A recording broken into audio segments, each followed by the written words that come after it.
Hello दोस्तों, स्वागत है आपका स्वप्निल करंट अफेयर्स हमारे यूट्यूब चैनल पे। आज हम बात करने वाले हैं गुड्स एंड सर्विस टैक्स के बारे में, जिसमें हम देखेंगे definition, important points, advantages and disadvantages of goods and service tax. तो आइए स्टार्ट करते हैं। गुड्स एंड सर्विस टैक्स को कहा जा रहा है one country one tax and one market, यानी एक देश एक टैक्स और एक market.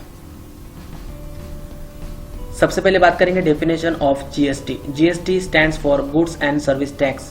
Goods and service tax is an indirect tax throughout India to replace taxes levied or accessible by the central and state governments.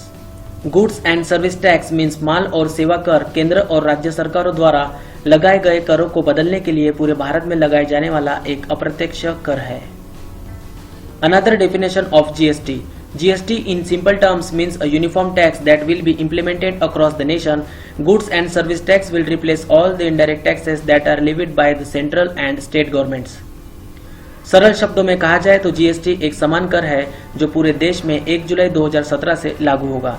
यह माल और सेवा कर तथा सभी प्रकार के अप्रत्यक्ष करों की जगह लेगा जो कि केंद्र और राज्य सरकारों द्वारा लगाए जाते हैं। Overlook on GST. Goods and Service Tax Bill was passed on 3rd August 2016 in India. Before the GST, there are different kind of taxes are applicable in the goods and services. The tax rate on the same goods is different in different states. Now, after the GST, only single tax for single nation is applicable and tax rate will be the same. GST bill यानी माल और सेवा कर bill Bharat में 3 अगस्त 2016 को पारित हुआ। GST से पहले माल और सेवाओं में विभिन्न प्रकार के कर लागू होते थे। एक ही सामान पर कर की दर अलग अलग राज्यों में अलग अलग होती थी। अब जीएसटी के बाद एक देश के लिए केवल एक कर लागू होगा और कर की दर एक समान होगी।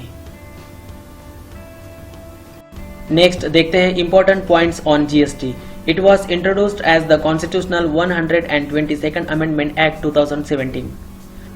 जीएसटी को भारतीय संविधान के 122वें संशोधन 2017 से लाया गया है। GST is a single tax on the supply of goods and services right from the manufacturer to the consumer.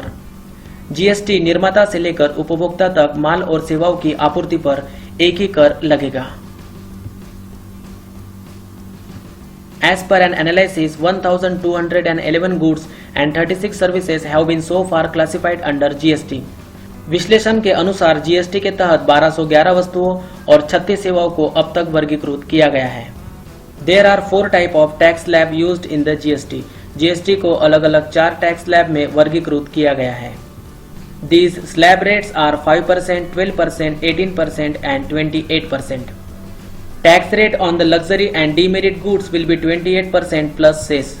Luxury यानी विलासिता की वस्तुएं तथा दोषपूर्ण वस्तुओं पर टैक्स की दर 28% तथा उपकर शामिल होगा।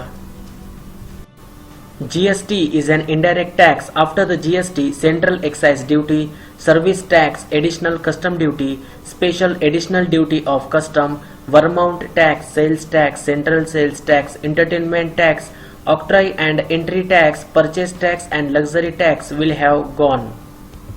जीएसटी एक अप्रत्यक्ष कर है। जीएसटी लागू होने के बाद central excise duty, service tax, अतिरिक्त कस्टम ड्यूटी, कस्टम की विशेष अतिरिक्त ड्यूटी, वर्माउंट tax, sales tax, central sales tax, मनोरंजन tax, octroi and entry tax, खरीद टैक्स और लग्जरी टैक्स खत्म हो जाएंगे।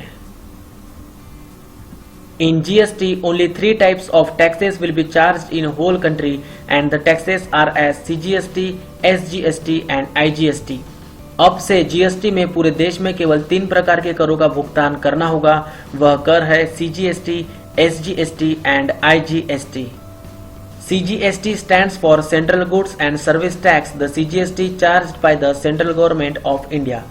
CGST का अर्थ होता है central goods and service tax जो केंद्र सरकार द्वारा वसूला जाएगा। SGST stands for State Goods and Service Tax, SGST charged by the State Government. SGST का अर्थ होता है state goods and service tax जो राज्य सरकार द्वारा वसूला जाएगा। IGST stands for Integrated Goods and Service Tax, IGST charged by the Central Government of India. The tax amount is divided in the same ratio between the 2 states. IGST का अर्थ होता है integrated goods and service tax जो केंद्र सरकार द्वारा वसूला जाएगा। Next देखते हैं advantages of GST. GST is an important tool which stops the black marketing. After the GST, both sales and purchases transaction details stored in the government records. GST चोरबाजारी को रोकने में महत्वपूर्ण साबित होगा। GST के लागू होने के बाद बिक्री और खरीद लेन देन का लेखा जोखा सरकारी रिकॉर्ड में दर्ज हो जाएगा। Financial position of different states will be much stronger. All the unnecessary expenses will stop after applying the GST. GST लागू होने के बाद विभिन्न राज्यों की वित्तीय स्थिति मजबूत होगी तथा अनावश्यक खर्चों पर रोक लगेगी।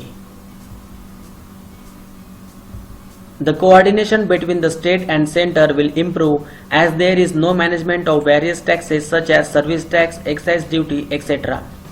राज्य और केंद्र के बीच समन्वय में सुधार होगा क्योंकि सेवा कर, उत्पाद शुल्क आदि जैसे विभिन्न करों का कोई प्रबंधन नहीं होगा। The consumers will not have to pay more for any goods or services as the hidden taxes are all removed in the GST. This will bring transparency in the grassroots level of the supply chain. उपभोक्ता को किसी भी सामान या सेवाओं के लिए अतिरिक्त भुगतान नहीं करना होगा क्योंकि सभी छिपे कर जीएसटी के माध्यम से हटाए गए हैं। यह आपूर्ति श्रृंखला के निचले स्तर तक पारदर्शिता लाएगा। Another benefit is the intra-state business will be cheaper. एक अन्य लाभ यह है कि अंतरराज्य का व्यवसाय सस्ता होगा। GST will bring transparency in the tax system. GST tax system में पारदर्शिता लाएगा। नेक्स्ट देखते हैं disadvantages of GST। GST will be implemented during the middle of the year. वर्ष के मध्य के दौरान GST लागू किया जाएगा। The tentative GST implementation date is 1 July 2017. So for the fiscal year 2017-18, business will follow the old tax structure for the first 3 months and GST for the rest of the time. It is impossible to cross over from one tax structure to the other. अस्थायी GST लागू करने की तारीख 1 July 2017 है, इसलिए वित्तीय वर्ष 2017-18 का कारोबार पहले 3 महीनों के लिए पुराने टैक्स संरचना का पालन करेगा और शेष समय के लिए GST का पालन करेगा। एक टैक्स संरचना से दूसरे टैक्स संरचना का पालन करना असंभव है। Next disadvantage of GST is change in business software. Most businesses use accounting software or ERPs for filling tax returns which have excise, VAT and service tax already incorporated in them. The change to GST will require them to change their ERPs too, leading to increased cost of purchasing new software and training employees. ज्यादातर व्यवसाय tax return दाखिल करने के लिए accounting softwares और ERPs का उपयोग करते हैं, जिसमें एक्साइज, वैट और सर्विस टैक्स पहले से ही शामिल है। GST में बदलाव के लिए उन्हें अपने अकाउंटिंग सॉफ्टवेयर को बदलने की आवश्यकता होगी, जिससे नए सॉफ्टवेयर खरीदने और कर्मचारी को प्रशिक्षण देने की लागत बढ़ेगी। Petroleum products are not part of GST yet. अभी तक पेट्रोलियम उत्पाद GST का हिस्सा नहीं है। Petroleum products are being kept outside the scope of GST as of now. States will levy their own taxes on this sector. Petroleum उत्पादों को अब तक GST के दायरे से बाहर रखा जा रहा है। राज्य इस क्षेत्र पर अपना अपना कर वसूलेंगे।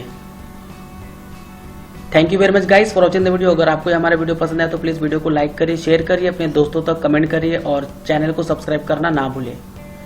Thank you very much.